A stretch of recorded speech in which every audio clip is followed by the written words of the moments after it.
correctly. Aren't you a financial guy? Shouldn't you be able to count correctly? Yeah, I need math, don't I? So Karen, you started recording already, right? Good, good. So the first order of business after calling the meeting to order on Monday, May 17th at 7:01 is to rise for the Pledge of Allegiance to the flag of our country. I pledge allegiance to the flag of the United States of America and to the republic for which it stands, one nation, under God, indivisible, with liberty and justice for all. So joining the trustees tonight, which includes myself, Matthew Weiss, and Althema Goodson, and Alice Joslow, and Cecilia Quintero, and Shandi Spiller, and Amanda Curley, and Lucinda Manning. 3, 4, 5. Yes, that's it. Is our director, Karen LaRockefels, our assistant director, Molly Robbins, our WLS representative, Jonathan Marshall, and the president of the Ossining Friends, Dennis Newberger, and the head of our new foundation, Miss Leslie Allen, is with us. And that's a very nice representation of people who are committed to the success of the library in our community. Our first order of business is the Friends of the Library update. So Dennis Newberger, if you're ready, I'll ask you to take it away.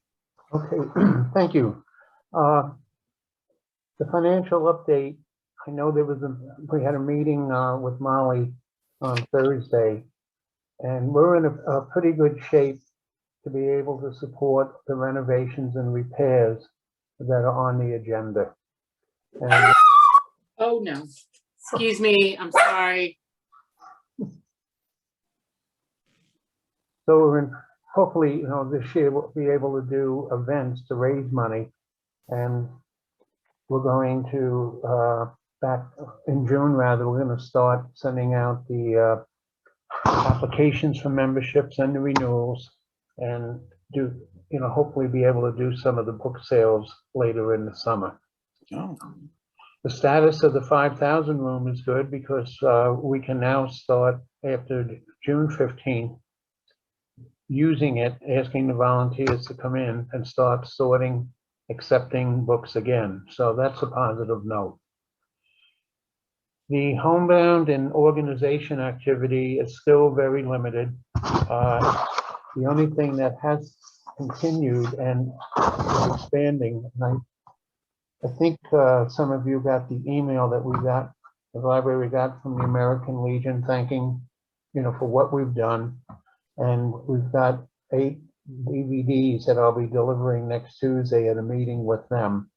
So any family DVDs that we can get, they use, and most of them are being sent overseas to some of the bases, especially in some of the homes where the veterans or soldiers are confined. We were able to start again with the coin box up by the checkout. So this way, if children want to use the coin drop and the parents don't have money, and the one day that I was there, and that's when I started to do the coin box donation, there was a group of, and I think they were autistic children that wanted to do it. So I had money, I gave it to the adult chaperone, and then I decided we would have, the friends would donate coins that children could use. We had to stop it due to the virus, but now, as of last week, we started it again. We will be awarding 4 2021 scholarship awards. And again, in memory of my wife, Eileen, I'm dedicating one of them. We did have a meeting privately, and just to confirm that as a volunteer group, we are committed to accepting all volunteers and nominations from everyone for both being on the Friends or board or volunteers. And again, thank you. A few neighbors were so happy to see the art exhibit again outside. So again, the Ossining Library is unbelievable what it does for the community. Anyone have any? Dennis, I was wondering, when you talk about a membership drive, if you think that you have enough volunteers to start going through the book donations. I don't know how you stay in touch with folks when there hasn't been a lot of activity.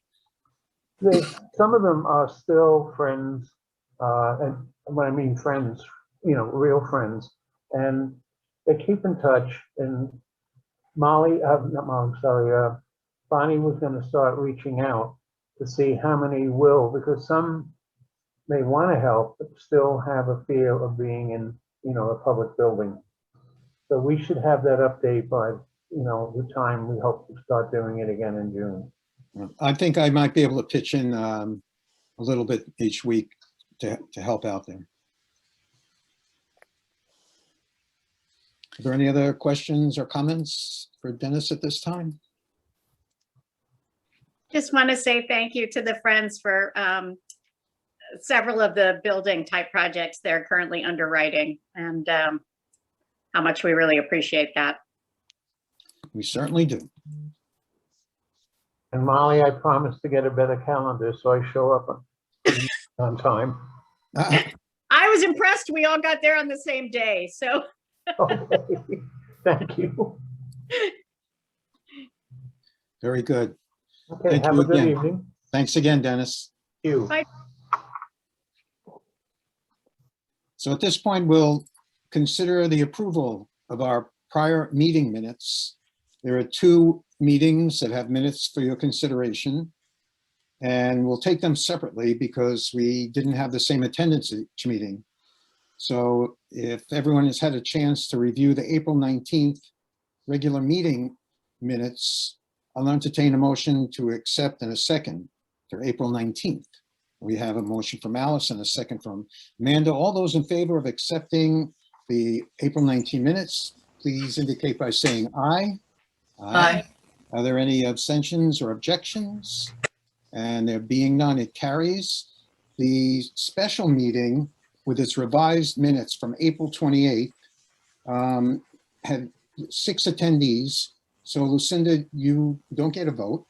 And if everybody is ready to accept the minutes from the April 28th special meeting, I'll entertain a motion and a second. And Alice and Amanda again. All those in favor, please indicate by saying aye. Aye. If there are no abstentions or objections, well, there's one abstention. And if there are no objections, it carries.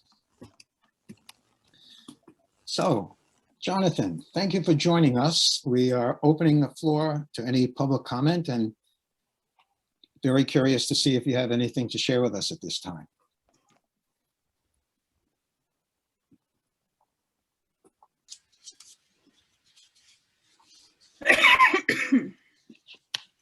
You might be muted. Muted. That's it. We can all contribute to that new book. You're muted. And there's a lot of things going on, but I think the biggest thing going on is the discussion regarding the IT billing for 2021 and for 2022.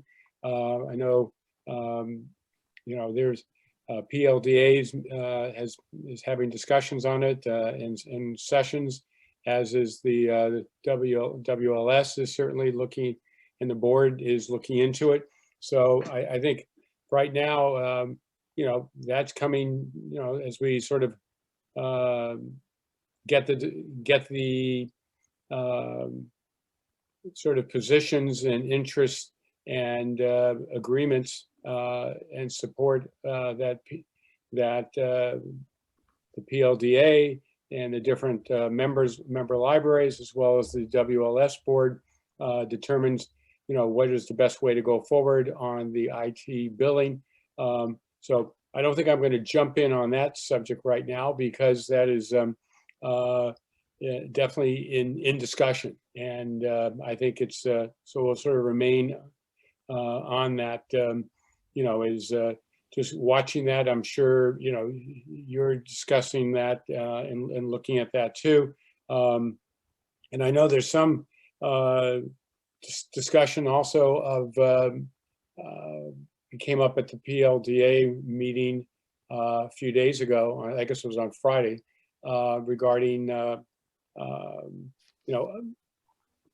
other board, member library board members getting involved in that discussion also. Now, I don't know where you are on that, and, and I think Terry's answer that, Kirchner, the executive director, said he is, that has always been an open possibility if the board members of member libraries want to really get involved in the discussion. That is, he's open to that. So don't know exactly where that is going next. So I'll leave that to Terry and Susan for the WLS board to see how that goes next, but mainly for Terry and I guess PLDA in terms of the library directors discussing it with their board members, because certainly they're going to be bringing it back to the board for approvals and discussion, I'm sure. So at this point, I'm more listening tonight than really having something going, because I know we've got I think the big thing also, of course, is COVID and the reopening, trying to figure out exactly in terms of wearing a mask, 6 feet of distance, and how that's all going to go forward. I know the New York State and the governor announced today that they're going with the CDC recommendations, and how that's going to play out, because there's also local regulations that are involved. So I think the reality is that libraries, like throughout the economy and throughout the county and throughout the state, if not throughout the country, probably the world, are now having reopening. And I think we're certainly monitoring that. Project Hope, which is a group that the FEMA is paying for through the New York State. So that is, and for really trying to discuss some of the repercussions of COVID-19. So a lot of different topics, but I think those are all remain to be seen of how that all plays out. Thank you, Jonathan. We appreciate the effort that you make each month. Are there any questions or comments? And of course, any questions, if you or any of the other board members have, happy to answer them. Okay, very good. Thank you. We can move on, Karen, if you're ready, with the director's report, personnel report. Yes, I am. Before I launch into it, though, I want to ask, I didn't realize that this was left off of the agenda, but we need to make sure that the foundation committee gets a space on the agenda to report. For some reason, they fell off. So let's make sure that that's there. So yes, it's been a busy month. I always say that every month seems busier than the last, impossible as that seems. We're wrapping up our installation of the security cameras, panic buttons, intercom system, and employee access system, and door auto assist on the back door, which is going along as smoothly as these things can possibly go. They're installing the additional 4 cameras today, tomorrow, and Wednesday. The employee access system is installed. The intercom system is installed. And Molly is just wrapping up the installation of the door auto assist. So once the cameras are finished and once the auto assist is finished, then that project will be completely done. And I will be filing my final paperwork with New York State for the construction grant. And the state has been very helpful. I had to file a budget amendment for that project, and they got me what I needed to do that. So that's been very, very good. As you know, we have our budget vote tomorrow. We've been making sure that the information is available for patrons to find. We haven't gotten terribly many requests for information, but Mallory has been including the links to everything in the e-blast. So I'm hoping that that takes care of most of people's questions. And the piece that was included in our packet for tonight's meeting, was that a mailing that went out with the color picture and was very well done? The profile? No, there was, in the handout, no, a different one, Alice. There was, Oh, yes. The postcard? yeah, that one, that's the one with the, there were two. There was one with the photograph and one without. Alice is holding up something else, but Cecilia has a picture of that, and this one did not have the picture, Oh, but the one you included in our handout had a photograph. yeah. So there's more than one version is what I'm saying. You have a confused look. There's not more than one version? There's not more than one version that got physically mailed to people, at Okay. least. So what was Not in to the my handout knowledge. tonight? In a packet? Which handout was that? In the packet that was sent by Kathy to all the trustees. Oh, tonight's yes. meeting. Oh, is that? That's just an informational piece that Mallory put together. Ah, On the budget. Nice. Yes, thank you. We do, well, I can't say thank you for myself. Thank you for Mallory and Kathy. That's something that we put together every year. She just redesigns it a little bit to make it easier to read and, you know, it looks nicer. We have printed copies of those in the, Kathy's raising her hand. Go ahead, I Kathy. included it because it had the tax rates Oh, thank for you, the board to Kathy. know. That's what it Got it. is. Thank you. Thank you. Yes, but that piece is a printed piece in the building and it's also available on the website. terrific. I did not receive the postcard in the Oh, mail. geez. Okay. Mm-mm. Thank you, Shandi. If anybody else didn't receive the postcard, it's helpful for us to follow up at the mail house. Mhm. The post office, That's true. the post office. Mhm. Karen, anything else? Yes, there is. We resumed our Sunday hours and we expanded our walk-in hours, which has been going very well. We've been getting more traffic on site and I expect that we'll continue to see that. We've been getting requests from people to use meeting spaces, which I know we will discuss towards the end of the agenda tonight. The long-range strategic planning work has been going along. We've been having meetings with the departments and talking about what we're working on and asking them to give us feedback and input along the way. So that's good. We are, I'm sorry. I had a nice meeting with David Lyons and Abigail Lewis at Bethany Art Center. Thank you so much, Leslie, for making that connection. We were talking about different ways that we can partner with that organization, and I'm really excited about that. Thank you, Althema, for inviting me to speak at the Ossining Equity Task Force Town Hall a few weeks ago. I thought that that was really good, and it was really nice to hear from others in our community, especially about what went on during, well, and continues to go on during the pandemic and how different agencies are responding as it goes along. And I am slowly getting back to work on the New York State annual report. Every year I seem to get more and more behind on that, but I will have that, I'll have that submitted in time for the June meeting. Are there any questions about my report? Thank you very much, Karen. You're welcome.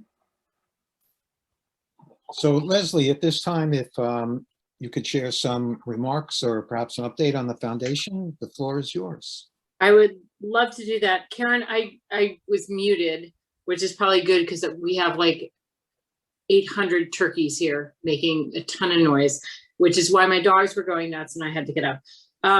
I would love to hear more about your meeting with the Ossining Equity Task Force at some point, because I think it intersects with the long range plan and the DEI that the library is trying to undertake. Althema is the co-chair of the committee. So I'd love to hear from both of you about that meeting. I feel like we should have some notes on that. I think we're all trying really hard to educate ourselves, and you just never know when something sinks in and when it doesn't. And I'm also really interested in what the community is saying about all of that stuff on a perpetual basis, because we belong the library belongs to the community. And I think it's always really, really important to remember that. And I remember Karen telling me that once, and it really stuck.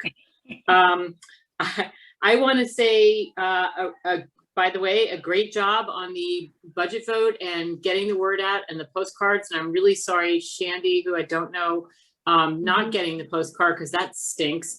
But I did, my neighbors did, and they're actually talking about it. We did an early vote, so ours were delivered today. And I know people in my neighborhood. I live in Shellmark. I know people are talking about it, and they're mostly talking about buying the church but that's okay, because they still are looking at everything in a way that maybe some years they didn't look so hard. I want to thank Alice especially for the conversation we're going to have with Jan next week, and thank you, Matthew, for pursuing that again and again until it happened. And I think we're going to have some real good leadership maps about how we do this, and another way of talking about how we get some people on the foundation board. The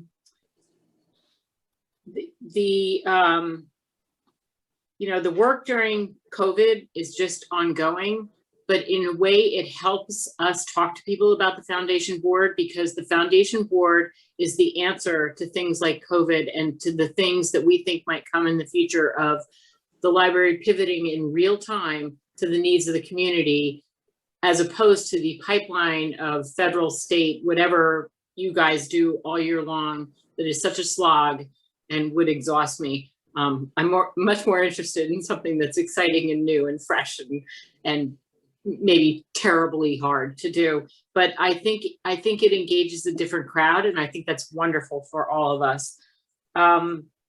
I also just wanted to say to Dennis that I really appreciate you re-engaging the friends and the book stuff, because the sales, because I think that is part of the heart of the library. And I run a nonprofit, I have for 24 years, and re-engaging with the donors, even though we barely need what they have because we're not serving yet, but we're trying.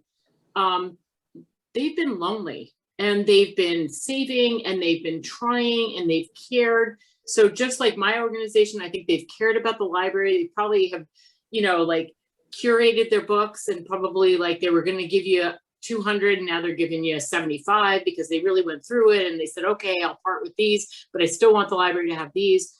And it's something, I also work with this with Hudson Link, and I just think it's really important to keep engaging donors. Because they are the heart of the library, a heart of the library. In terms of the foundation, I think we're going to have this talk with Jan next week, and I think it's really going to help us. I think once again that I am pivoting from a short range plan to a long range plan. We are going to take a little longer than I thought to get foundation board members, but I know that the avenues I'm pursuing are going to give me something. And I thought I wanted this wrapped up in May. I wanted it wrapped up like the week after the budget vote. And, and we all want to get back to our lives. But I think the really cool thing is that as everyone's getting back to their lives this spring and summer, we're going to be talking to people we haven't talked to in a long time. And we have great opportunities to bring this up. And I hope everyone has been practicing their elevator speech. I've gotten pretty good at it, and I've gotten a lot of no's. So, I think I'm good at it, but I'm not sure I'm convincing too many people, but I have more people talking about it. And the new update is, instead of, there's so many people that are just saying, I can't do it this year. So instead of losing them, what we're doing is creating a really tight, foundation board, very tight, very small, but also a really tight advisory board. And we're going to have foundation board members, which so far is me. Okay, that was a mistake, but engaging directly with board members of other organizations where they know they're not going to be contacted by development, by anything else. They're going to be contacted by somebody on a board that's their board too, in real time, to say, have we updated the way that the library can serve you guys? And so far I have 3 partners. I believe I have T-Town, I have the Ossining Children's Center, I think I have Bethany. I'm gonna get a few more. I'm not gonna overload us because, we're gonna make mistakes, and I'd rather only a few people forgive us. But I think it's really important to pivot this year, because so many people have waited 2 years to re-engage in the world. They're not gonna come to the board the way we thought they might, but they can come to the board in other ways, and we can still capture them and their attention. And what Karen said to me, to make sure that everybody understands the library is there to serve the community. And I kind of think this might work. But who knows? So that's my update. Well, thank you very much. And hopefully the slog isn't too difficult, but I think we are making progress. We are. Any other questions or comments? Thank you again. Anything, Thank you please. very much. Thank you. And the next item is the president's report. I wrote out a report just to keep everybody on the same page with some of the things that have been going on. Because one thing I won't do is have a meeting, a private meeting, and conduct library business. So when the opportunity was presented to me by the village manager, Karen DeTore, to sit down and talk to her about the library board and the village and the issue with the water tax exemption, I said, I'd rather you just come to a meeting. I don't want to have any private discussions about these matters. So as you saw there, a letter did come from the corporate council that indicated that regardless of the efforts that the library board made, it would not change the opinion of the village government, even though they asked us to do it for 2 years. And even though they came to us when they wanted something, and suddenly when it didn't go their way, they didn't even give us the courtesy of saying, oh, thank you for your effort. Or an apology like, oh, we didn't know for 2 years that we were wasting everyone's time. Not gonna happen. So I basically said to Karen DeTore, we may not be salaried as volunteers, but we do get paid, and we get paid in thank yous and apologies. And I said, we're not going to get paid for this effort. I see that now. So why don't you come to the board and let them ask you directly what it is you're up to? Because I don't want to be the go-between or try to explain what happened. So we asked them for tonight, and they couldn't make it. And Karen DeTore recommended that we add the town tax assessor to that effort. And we did, and we invited them all for our June meeting, and hopefully they can come. Are there any questions on that or any comments? Good, because I feel like I'm beating a dead horse with this one. But I really do want them to come. I really think that the reality is we can get something good out of this experience, because I don't want to leave the relationship like it was a year ago, where we voted down their resolution and I thought we were finished. And then they come back again. So this time I want them to share with us what their thought process is, what their business model is, and let them understand who we are. And I think that can only help down the road. I hope it can only help down the road. And that's the end of that subject for me. Can I say thank you for your efforts and your optimism? Absolutely. Yep. We like that. And then another handout in tonight's packet is what's called the library fact sheet. I call it a profile. It's a 2-pager, and I think it just speaks volumes of the relationship the library has with the community, the success the library has been able to achieve because of the support of the community and the leadership in the library. So as I wrote, I distributed around the community. I intend to continue to do that. I feel that this piece is a great prelude to what we're trying to accomplish with the strategic plan.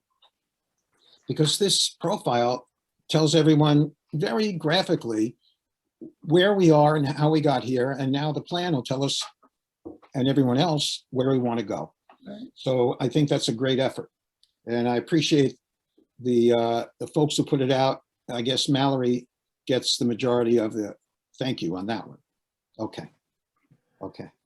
And one last note, the village will not be holding an Ossining fair this year. And I'm wondering, I'm not asking anyone to take on any more work, but I'm wondering if it makes sense for the library to have something. I know a couple of years ago we had kids rides with inflatable, I don't know, castle or something, or is there a way for us to have a mini fair this summer, maybe tie it in with a children's book fair? And is that a reasonable project to pursue or consider? I know I'm throwing it at you first blush, Karen and Molly, but She We looks can- like she can't breathe. We can certainly discuss it. okay. Because you know that I just come up with the ideas. That's the easy part. But I hope that it's something that makes sense. Nat, I have some ideas on those ideas, so let's. That's Great. a good idea, Matt. Are you gonna sit in the thing, you know, that the water goes down if you hit it? The dunk tank. Yes. And I'll wear a one-piece bathing suit. Ew, ew, ew, ew. So the next item on the agenda is policy and bylaws and personnel. And I know there is at least one policy that was in our packet because it's a timely issue at this time. So. Is Yeah. there? Okay. Okay, I just want to say that we have, in the policy committee, every time we get together, we say, we've got to take care of this, we have to take care of that. This is really important. We can't let it go. But it seems that the long-range plan has been really consuming so much time that we have not been able to get to policies. And as we see them as being so essential to move forward, I think that everybody on the board needed that explanation and understanding. That quite a few of us who are on the policy committee are also engaged in the writing of the long range plan, or we're on that committee. So it's been hard to carve out additional time. And now we have the policy that we need to really address tonight regarding the use of our spaces for groups to meet. And the policy was, everybody got a copy of our temporary policy, which was basically putting everything on hold while we were faced with the pandemic and everything else in the library was on hold. So I don't know whether, Karen, you want to have a discussion about that now, or if we need to come together again as the policy committee. I see there's been a serious request for a meeting space. Yes, there's been a request from the school district, which I asked if we could include on tonight's agenda. There's been a subsequent request. It's a little bit of a different request that I can talk about when we're ready to talk about it. If we want to talk about it now, that's fine. If we want to wait until later in the agenda, that's fine too. But the overarching issue is we've been getting more and more requests from the community. Many of the requests we cannot accommodate because of the way we're situated and set up. There are some things that perhaps we could, and I would want to have a good deal of discretion. If we do feel that we want to go forward with things, I would like to have a good deal of discretion. So that's sort of the broad overview. Thank you. I don't know if we want to discuss it now, Matt, or if we want to wait. I think it would be a good idea to bring it to everyone's attention with some detail, and then we can go forward down the road. Okay, so there's a particular request that came to library from the school district regarding use of the theater by the school board, and they were requesting for a particular date, and it's for a professional. I think it's a professional development kind of like a board development, Kathy. So it's not like it's an open meeting where members of the public will be showing up. It's a very small number of people. They're looking at July 8th from 8 to 4. And I'm looking at Molly as I'm saying this because I know that we're having work done in the theater. So that might, it may be that if we do want to accommodate this request, it wouldn't be in the theater. It would have to be someplace else in the building.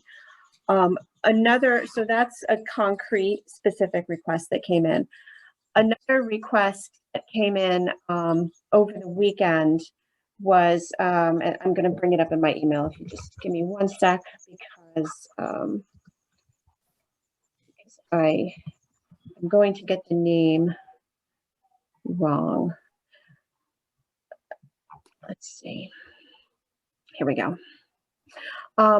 Many of you know Kemi Pogue hit a home run against drugs. She has an after school program at the at her facility down the street from us, and it's called Rising Above Boundaries. It's an after school program for kids pre-K to high school, and she's getting she's working on setting this up as part of her planning. She needs to designate 2 relocation sites for the children to come to and the parents to pick them up from if there's an emergency situation at her facility. And so the relocation site would be used, for instance, if there was a fire or if they had to evacuate and they needed to send the children, walk the children someplace for parents to pick them up. They have already identified OVAC as one site. And they are asking if they could use the library as a secondary site. That's a little bit of a different request than use of the meeting room space by a group. So I hesitated to throw that request into the same group, but it's kind of along the same lines.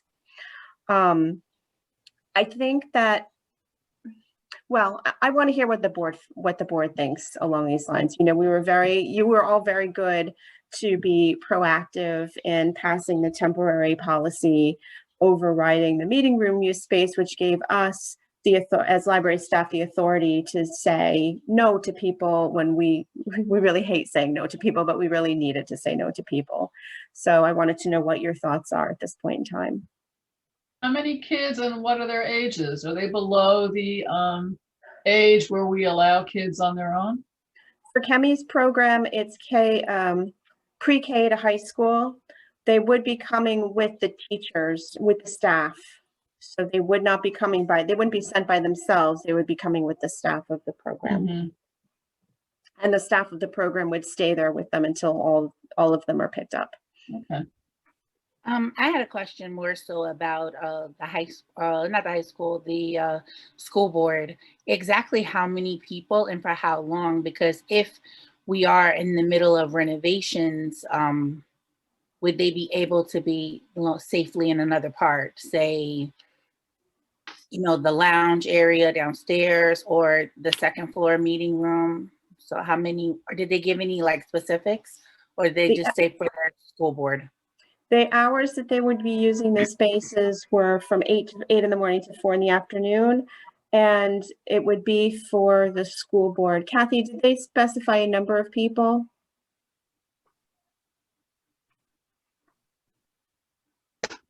It's a school board plus a presenter. Plus a presenter. It's probably about a dozen people. But they specifically asked for the theater, and the theater's being renovated. So the answer is simple. We can't accommodate it. I mean, I don't think I understand that, but I mean, if we have somewhere else, they are the school board. It's not like it's it's an outside person from. No, I understand. I'm just surprised they need a library, all those schools, but I mean, nonetheless, could they go in the cafeteria area? I don't know how anyone feels. They need an area where they can talk confidentially. The meeting has to be, it's a closed meeting. So I think that, we can't accommodate it in the theater, and the conference room is being used as flex office space, and any spaces or rooms are being used for social distancing and office space. So I think, unfortunately, we just can't accommodate it. That's all. I mean, they do have a lot of buildings, and there's going to be a lot of construction in buildings, and that's the challenge. But we really only have one large meeting space, and they have 6 schools, and I don't think we can accommodate it, given that we're painting and refurbishing and storing things there, and having to use all of our flex space for our staff right now. Understood. unfortunately. And So- by then they'll have bought the church, so they could have that whole building. Well, that won't be ready to go, but yes. Yeah, it's really tricky with the date being July 8th. Yeah, it's, Things could be completely, cleared out, running smoothly, all projects finished. Or not. And so it's, you hate to make a promise to somebody and not be able to keep it. Right. I'm I a big also- supporter of the schools, but we can't do it. I mean, let's just say we can't do it. It's okay. We're renovating, we're painting, we're doing the piano, we're doing the rugs, we're storing things there, and all of our other spaces are being utilized by our staff. We have one building, and we can't do it for this one time. How often do we actually say no with regard to the often. theater? Not very often, right? I also, I don't disagree with you at all, Alice.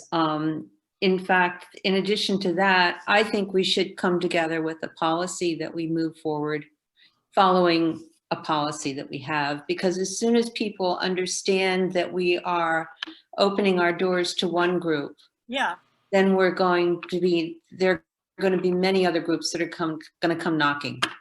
Definitely. So The timing is such, unfortunately, it doesn't work out. And they do have 6 buildings. So hopefully they can find a meeting space in 6 buildings. I also know that, well, a lot of schools do work during the summer months. Yes, that's So the it's issue, is that they're doing inconvenient a lot for of work. Yeah, but I have the feeling that quite a few churches have spaces that they Sure. rent out too. In fact, we went to some of those churches, I believe, Amanda and Shandi. Didn't we? We were at we were at GE, we were at all over the place. Yeah. We were at some nunnery place or something on Route 9 once. Yes, actually, that's a very nice place now that you mention it, Al. That nuclear-free zone. So Amanda and Karen, was there anything else on policies or? And with regard to Kemi, that's an emergency situation. And I would just say it's retro, it happens after we're fully open, right? Like we could say, sure, pending a situation and you need an alternative spot. OVAC is closer to them than Right. we are. We're a little bit further, but the chances of them doing this are Remote. very remote. And we just say, we'll do it. We're welcome to partner once we're fully open. But right now we're not open. Now, does she need some type of signed affidavit, right, Karen? Yeah, it's for So her we have to filing kinda with the child care council. So she will need something. Right. So she'll furnish that. Just ask her to furnish whatever it is that she needs, and we'll have our lawyer go over it, right? Just to vet it. Yep. Okay, good. Do we vote on it, or are we gonna vote on it, or what are we doing with it? I think it's an advisement. I don't Yeah. think we need a Okay. vote or resolution. Well, is there consensus? We should probably show some level of consensus for it. Yep, So, I think we have consensus. There's been no objection to it. okay. All right, because Illy will be asking me in the morning, so. Yeah. Going back to the policy committee, Karen, why don't you let us know when things have lightened up for you a little bit? Because of the long range plan. I know your Okay. time is very committed that way. Yes. If there's anything we can do to help out, I'm very happy. I think the committee would be happy to look at something or review or whatever. I appreciate that, Amanda. Thank you. Sorry, committee, I spoke for the whole committee, but I hope everybody is in agreement. Sounds good. There are no other questions or topics for policy and bylaws. We will move on then to Finance Committee, with tomorrow being the big day, the budget vote and the trustees vote. In-person vote, right? Good luck to the trustees tomorrow. It's a very need- close race. You need one It's vote. tight. It's very tight. And I don't know if the committee has anything else that needs to be brought to our attention tonight. Karen, Finance? will you be there at 9 o'clock or no? You asked me? I'm 9 asking you, p.m. yeah. Yeah, I plan to be there. So if we don't go to stay there after 9, you can text us. Yes. Thank you. Alice, you have to show up or the vote doesn't count. I'm gonna vote, but I don't need to be there at 9 o'clock or 9:15, do I? I don't believe so. I can't say how I'm voting. Okay, so for the next committee, Buildings and Grounds, I don't know if we had anything that needed to be brought to our attention, not at this time. Okay, very good. And Long Range. Actually, Molly, just thank you. You're juggling so much and have really had to do so much through this pandemic and retrofit and do all this stuff and move things and rearrange. And, you know, thank you. You've really done a great job through this We've pandemic. masters at moving things. Yeah. You know, now we see the light at the end of the tunnel with the pandemic. And it's exciting to think that we're actually going to, you know, be reopening. I don't see our plexiglass disappearing for a while. That's probably going to be part of our daily life. But it's exciting that we're moving towards a full reopening. Thank you for all that you've done. I think the by the end of this year, it's going to be a pretty amazing transformation. Looking forward. And the last committee report is Long Range Strategic Planning. With the subcommittees have taken a break for a couple of weeks. The meeting schedule was pretty intense for a while. Karen or Molly, was there anything we should bring to everyone's attention? Or? No, just the brief update is, and I apologize, I got Michael's schedule mixed up and I thought he'd be here tonight to give you an update, but he's away with his wife right now. Molly, myself, Michael, Mallory, and I are working together on sort of collating all of the information that the committees put together, as well as all of the feedback that's coming to us from the departments as we present the draft plan to the departments, so that we can have a good solid document with all of the details going forward to then start really working with. Are there any questions about the process or where we are right now? Before I stop talking about it, I will follow up with Michael to see if he wants to do a deep dive this Friday or next Friday, and I'll get you that information as soon as I hear from him. Thanks. We did get some really excellent feedback from the department groups. Karen, I don't know about you, but I felt like we just went from one meeting to another. Because we did. We did. But they were really good, and it especially ended on a high note. The very last group we did, people had a lot of great comments and great dialogue, and it really just makes each piece of it feel so worthwhile. So yeah, the staff and department meetings were really good. Good. Are there any other questions? Any other comments? I have a question regarding the deep dives. How are those going? I have not showed up only because being in the committee, I just thought I haven't been, and that's just kind of hard on Fridays for me.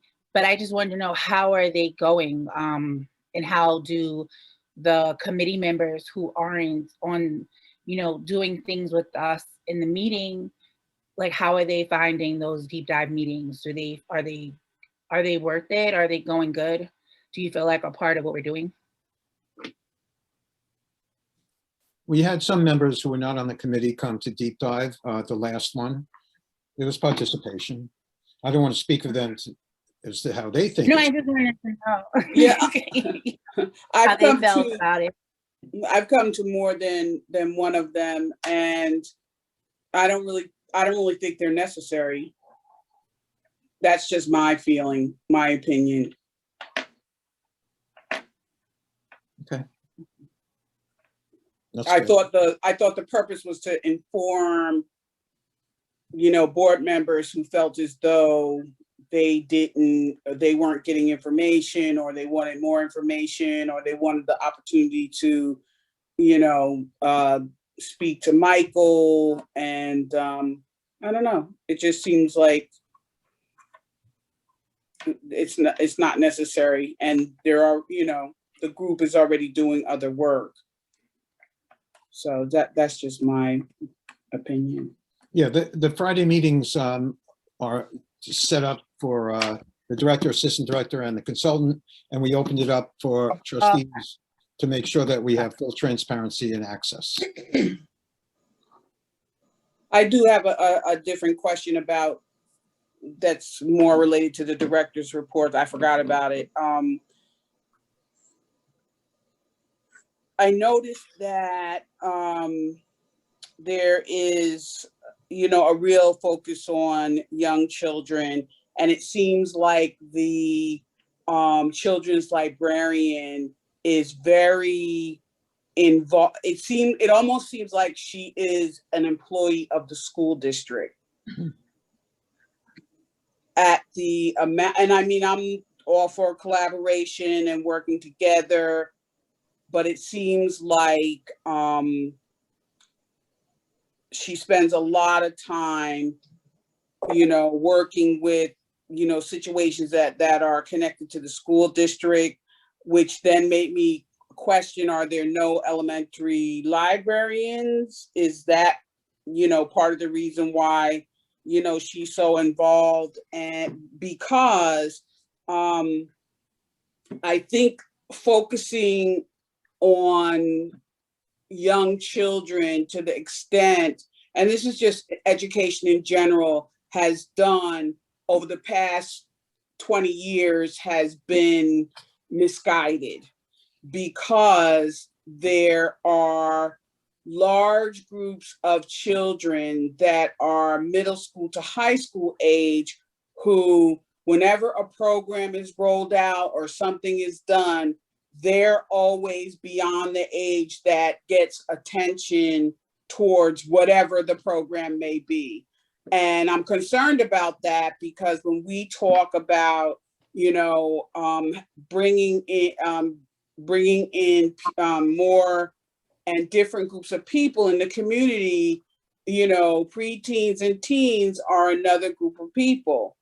And so, again, I'm just very concerned about that, as well as, the different problems that I see in, in my own work around how young people are connected, whether it's to somewhere in the community like the library. They may not be connected with their family. They may, the library may be a place where they would enjoy coming to. And so I'm concerned about the constant focus on small children and not as many, programs for, let's say, the 9 through 12 age group in particular.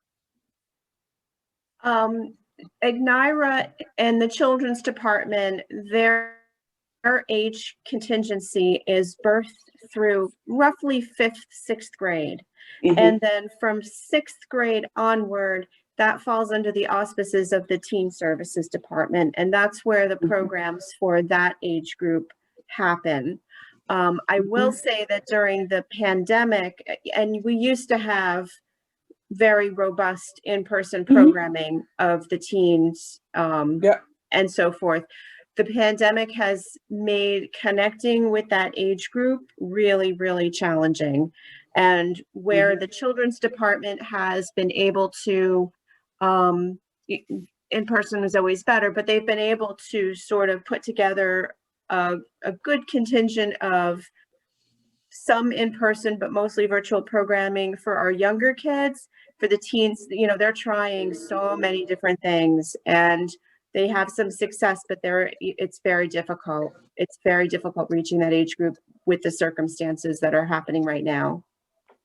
I know that many of the agencies that, I'm connected with actually have more teenagers who would rather not use Zoom for their appointments or, you know, whatever, or school for that matter, and prefer face-to-face. And so again, I just want to bring it up because I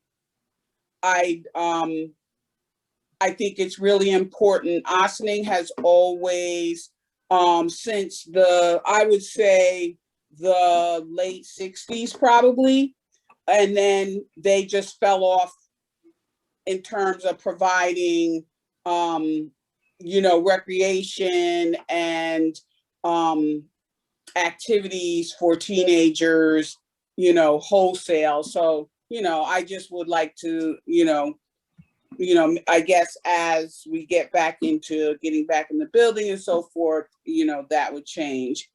And then the other thing I wanted to ask about, when I was reading Allison's IT report and they were talking about training for the community, is there a possibility that there could be continuous training on you know, Google and Microsoft in, you know, their suites in terms of, you know, so that again, there's a lot of people that even though, you know, during this pandemic, there's still a lot of people that don't know how to use the different apps and, you know, that are available.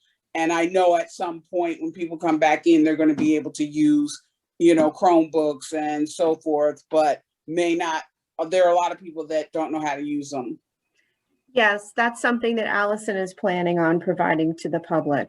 Mm-hmm. I did want to mention, I would be remiss, one of the things that the Teen Services Department is really excited about is they've done some in-person programming successfully, and we're planning on having a much more robust offering of teen programming over the summer, doing it in the cafe area, which is, you know, big and spacious and that kind of thing. So we're hoping that as that gets rolling, we'll start reaching our kids again. That's good. We're doing the summer lunches too, which will help, I think, for all. Oh, for great. everybody. Sure, we got that in there. That's another issue for us in terms of, we don't want to overcommit to people using meeting room space and things like that, because we do want that space available for the summer lunch program. And we don't know all the details yet about how we're going to be serving and spacing, and we may need to, for that time over the lunch hour, we may need all that space in the gallery area. I think we have to be very cautious for the next few months and really just focus on our programming and activities and getting back to the new normal, and just recognize that we really can't bring in outside groups until we've sort of gotten back to our own services and are fully comfortable. And I don't want to ruin the surprise, but the Friends are helping us fund a lot of rejuvenation to the teen room. New going in, new carpeting. It's really nice. It's not hand-me-down furniture from other departments. It's so I think it's going to have a really nice and inviting look. And you know, social distancing creates a few problems, but as soon as we can get, you know, crowds back, that'll be awesome. It would be nice when we can finally get back to, we were actually looking at rearranging in the building, like doing a major space rearrangement, right? And the teen room was one of the key focuses of that plan, but that obviously got put on the back burner when the world was shut down. But yeah, but we're still going to give them a facelift. So that's great. How old the library was opened in 2007?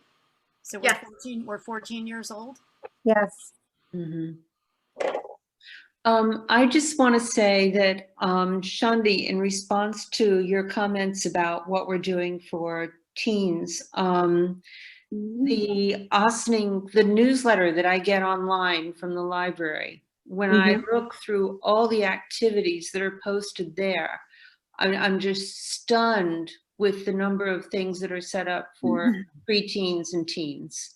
And I think it's Kevin who has just, I can't believe the different games and ideas that he comes up with to do. It's, I think it would be I'm very curious actually to know, because this is all because of the pandemic, or at least we're being made aware of it because I read when it comes through my email. But what is the participation in that? And are we seeing more teens and preteens engaged? And as children. Yeah, I read the same thing, and it looks great. Believe me, it's not a criticism. I just remember, before the pandemic, I did not see, a very diverse group of teens and teens that were consistent. I saw some younger teens, I would say middle school, middle school age, but I'm pretty much talking about the 9 through 12 group, because the ones that I speak to, no matter which municipality they come from, but Ossining, I just don't see these kids.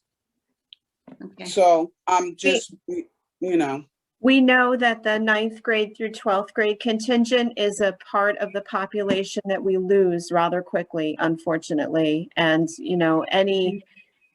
anything that we can do to try to get that population in, we're willing to try, but they tend to fall off after about 8th, 9th grade, they tend to fall off. We're competing with athletics and a robust extracurricular clubs and activities at that point. Yeah. I mean, that's sort of the natural progression, and much of their after school life gets more involved at the high school.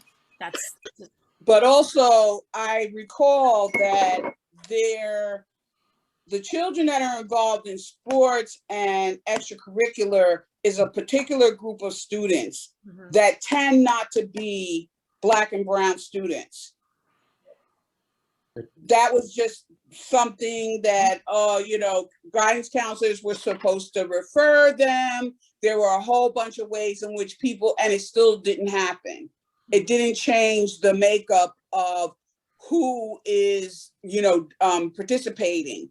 And so these kids are somewhere, whether it's in their house, in somebody else's house, or in the park, they're somewhere. And so that's why, there's so many great resources in the library. It would be great to, introduce those kids to those resources. And I recall a conversation, and I'm sorry, my sense of time is greatly warped because of the pandemic, but I remember us having a conversation about soliciting kids for page jobs and stuff like that. And we actually looked at some of the things that were a part of the application.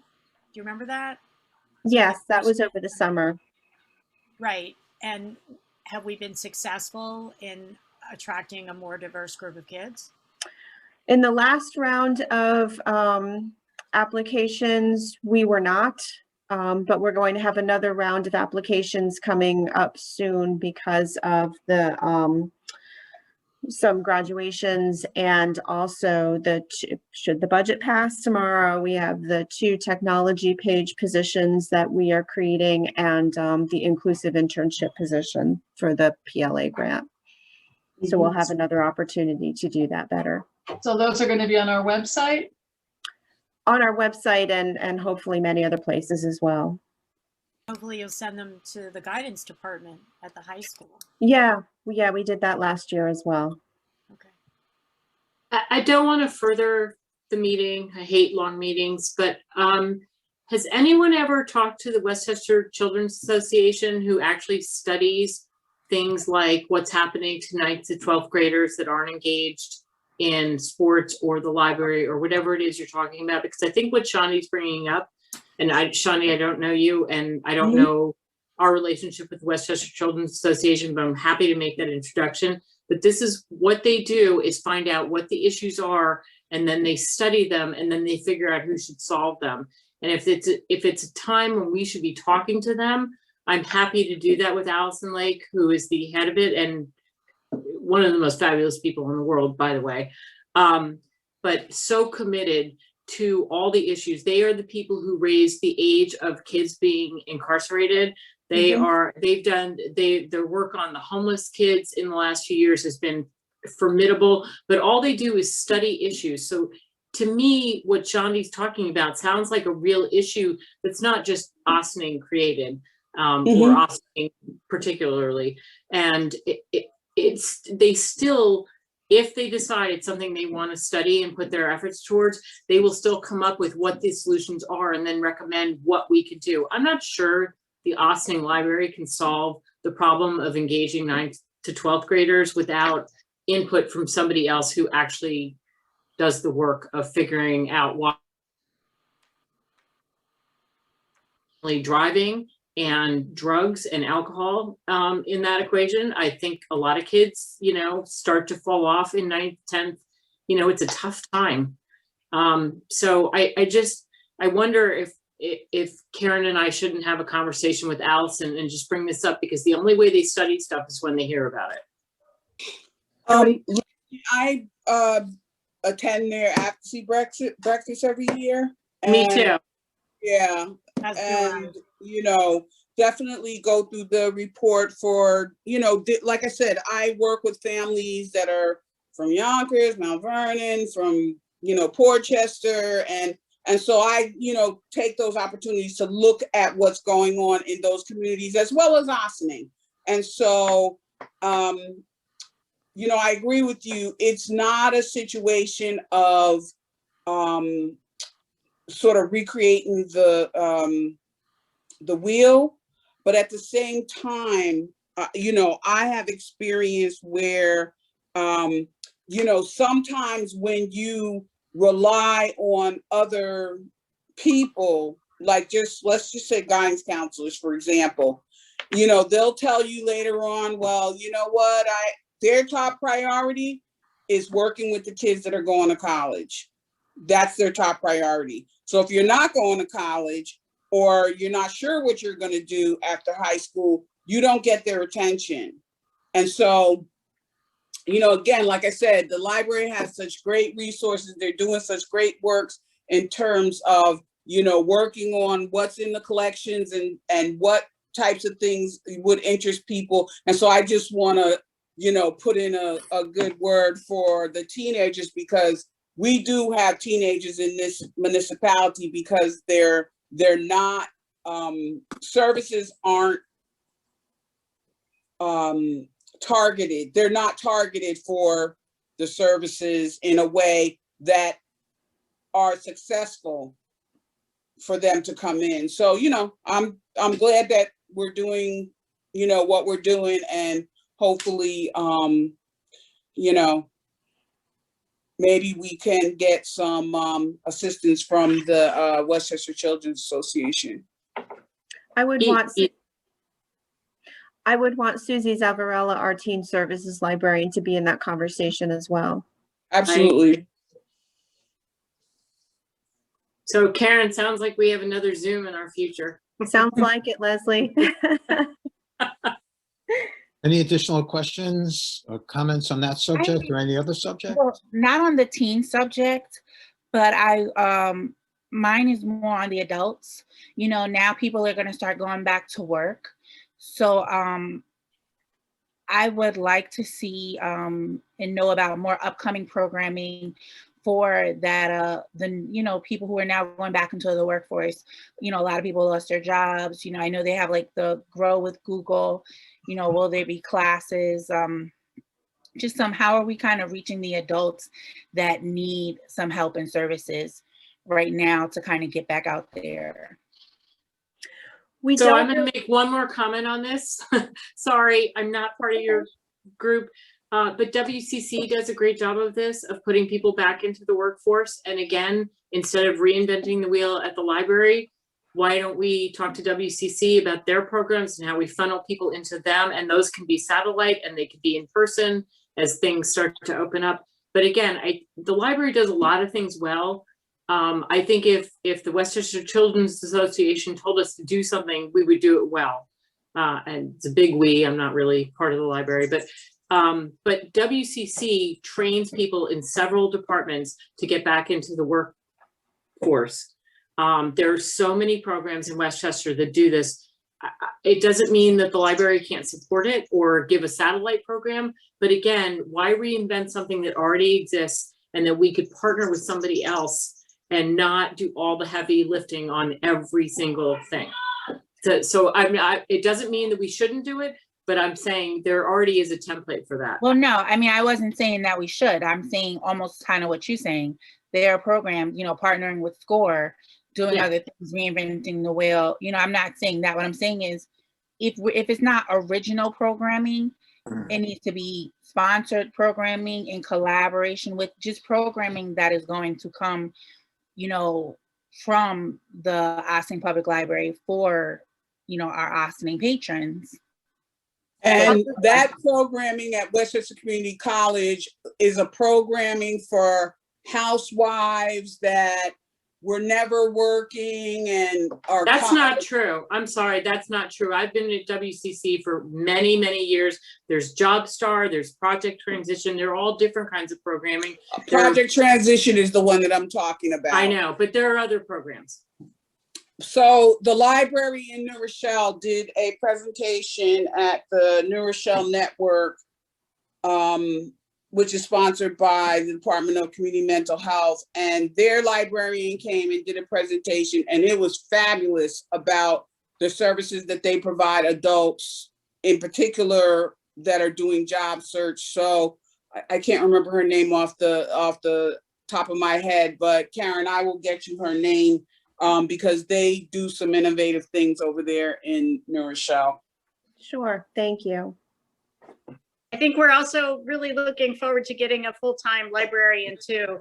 Losing Bonnie, that was a big and a lot of hours, and getting that librarian in for adult services is really going to help. Right. Right now, the department is keeping their heads above water at this point. So, but I'll have a conversation with Diana Lennon about the resources that they've been gathering and putting together for people, as well as her plans for programming going forward. Also partnering with people like Ossining, Padres, Hispanos, and stuff as well, right? You know, some of the new groups that have been formed.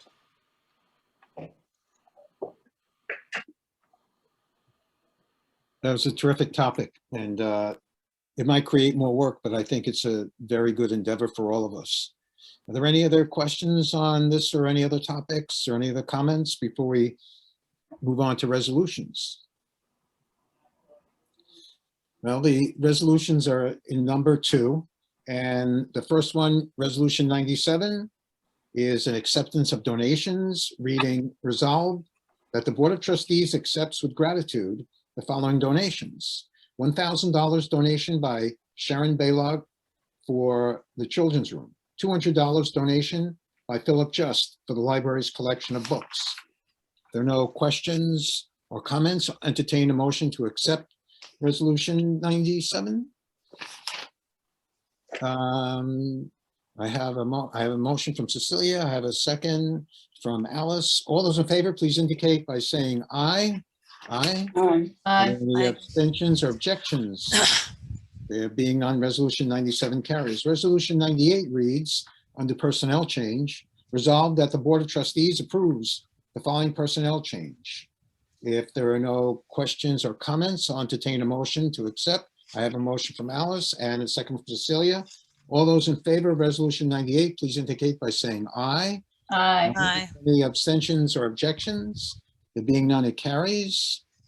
Karen, were there any comments that you wanted to add for that resolution, or no one had any questions, but I didn't know if they're. No, this was the change in the civil service classification of this individual. Okay. And the next item on the agenda is old business. It's not on the agenda, but Karen, I'm wondering if it's possible to look at increasing full-time staffing, and if you need a committee, or if you need to sit down, if I can help with that.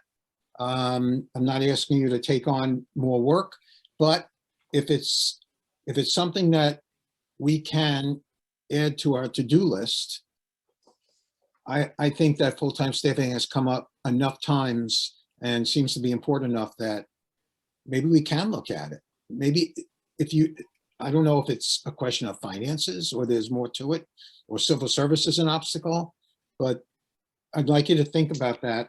And I'd like, maybe we can talk and find a means of creating some kind of a subcommittee or something on that.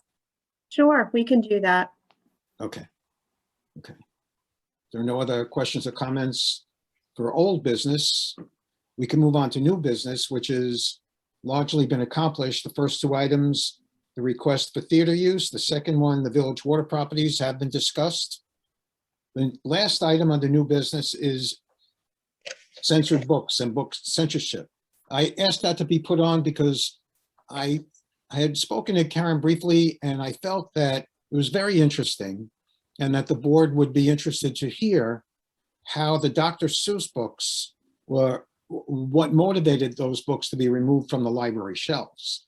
And without making any assumptions or taking away Karen's lucid explanation, I ask you, Karen, to share with us what the sequence of events was. Lucid, I'm not sure, but I'll More do my lucid best. than mine. A number of weeks ago, and Molly is very well, much more well versed in this topic than I am in some ways, so I'm going to ask for her input as well. A number of weeks ago, the Dr. Seuss Foundation, I think it's called Dr. Seuss Enterprises, asked that several of the Dr. Seuss books no longer be published. If I Ran the Zoo, McElligot's Pool, and To Think That I Saw It on Maple Street, On Beyond Zebra, Scrambled Eggs, Super, and The Cat's Quizzer, that they no longer be published because of potentially racist images in those books. And so the discussion, and they won't be published anymore. And so then the discussion became, should libraries have these books on their shelves? And many do, and we did as well. We still do, as a matter of fact. We did not remove the books from the library. They are still in the library. We took them and, well, there were two things that happened very quickly. This discussion started happening, and so the question becomes, what do we do with these books? And then at the same time, one of our librarians noticed that the price for these books on like eBay or some site like that went skyrocketing. So we were a little concerned that the books that were on our shelves would walk off of our shelves and be no more. So at that point, we took them and put them on the reference shelf in our building, in the professional reference, so that they are behind the desk. What to do about those books? We're still having that conversation. I know that a lot of libraries have chosen to discard the books, as they have discarded other books, not necessarily classics, but other books about various populations that don't depict those populations in a very good light. And other libraries are putting them on a reference shelf like we have done. And our solution is it may very well be a temporary solution. That's not our final decision. And other libraries are simply leaving the books on the shelf in the public areas of the building. What the best answer is to this problem, I do not know. Any questions or additional comments? I appreciate you sharing that with us. It was something I wasn't aware of till I asked. So I just want everyone to be on the same page. If you look at the purchasing and publishing figures, those are not particularly popular books in terms of purchasing or in terms of circulation. The vast majority of the really, really popular Dr. Seuss books are still out there, will be on our shelves, are, the ones that are much more requested are available. Because this came from the estate or the enterprise that looks over the name and the publishing, all they asked is that publication of those books cease, that they just would not be publishing those titles anymore. and that it was, their recommendation was to, if you have them, take a look. And, they really don't represent what Dr. Seuss wants to represent and share with young readers. And, they basically respectfully ask that, people remove them. I personally think that we have made the right decision. The books are available. If someone wants to look at them, do their own research, make comments, work with us and ask questions. But I've looked at the content, and with so many other wonderful Dr. Seuss books available, I really don't necessarily see a reason for us to have them circulating. Thank you, Mom. That's a hard battle for me, because personally, I'm very much, everyone should see everything and make a decision for themselves. But I think when it comes to children's books, it's a little bit different. And this case is different. Thank you. Can I share one more thing, Matt? It's along similar lines. And like Molly said, the Dr. Seuss situation is particular because the foundation itself is making the action, not people making decisions on the ground necessarily. But as a parent, I will say that I had an interesting experience when I was reading some of my favorite books in the whole world, the Little House on the Prairie books, to my children. And I forgot, because I had read them so long ago, about the depiction of Native Americans in those books.